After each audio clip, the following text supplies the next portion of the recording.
Welcome back, everyone. Another incredible day in markets with new all-time highs, but are they going to hold? You're looking at the S&P E-minis in a long-term uptrend channel. The market is very close to the top of that channel. Let's zoom into the hard right edge over there. The top of the channel is valued in and around the 78.50 area. We've made inroads to get up to that territory, but we started a reversal back down. Now, being above the top of the weekly pivot range, having an incredible move over 4 trading sessions overall, getting the market elastic band extraordinarily stretched, should usually resolve to a pullback that refuels, rejuvenates, and redoes that up, and away one more time. Is the NASDAQ likely going to help with this endeavor? The answer would be a yes. We broke out of the downtrend channel. We've come up above that 30,000 marker in today's trade, but we are also seeing indecision on the NASDAQ.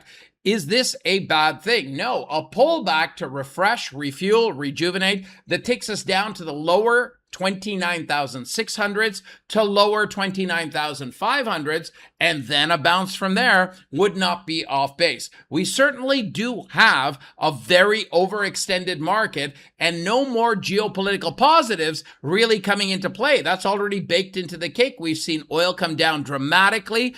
5.1% on Monday, 6.5% in yesterday's trade. So an unch or a indecision candle in today's market is not a big surprise. And the overbought condition in markets starting to work themselves off is not a big surprise. I've been trading my accounts with the funded futures family accounts, and I've been doing very well in front of folks. I'm going to share with you what those results look like in just a moment.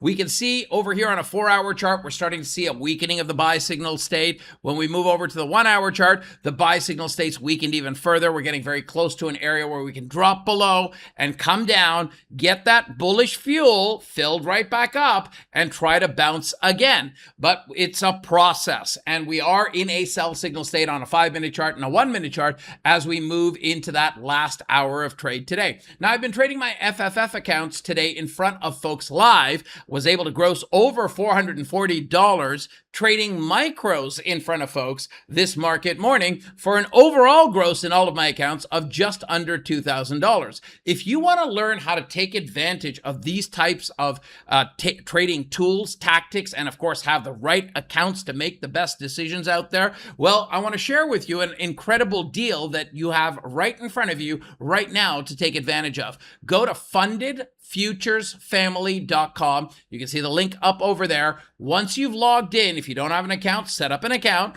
And once you've logged in, you're going to go over to your dashboard and you can then click on the Get Funded button. Once you've clicked on the Get Funded button, you can select the type of account that suits you the best. The cheapest account that they have available out there would be the Velocity plan, a 25K account. And once you click that Get Funded button and add it to your cart's going to show up and you can apply a coupon code with my first name, ZIAD, ZIAD, depending on where you come from. And of course, hit the apply button and you can see that $79 account goes down to a $15.80 cost, an incredible value to be able to take advantage of these incredible ideas and of course, incredible tools right off of WealthCharts to help you make better decisions in markets. I hope you enjoyed today's video. I look very much forward to sharing more insight with you as we move into the back end of the week. Remember, we're in a marketplace where the geopolitical positive is not likely going to continue.